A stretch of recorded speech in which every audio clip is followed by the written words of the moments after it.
umepanda baskeli, pikipiki, gari, ndege, meli, usafiri wowote utakaotumia, maadamu ni usafiri wa kutoka sehemu moja kwenda nyingine, basi hakikisha unasoma dua hii ili kuwa pamoja na Allah katika safari yako. Utasema Allahu Akbar mara 3, kisha Subhanalladhi sakhara lana hadha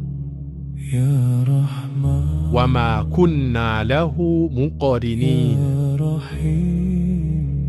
wa inna ila rabbina lamunqalibun.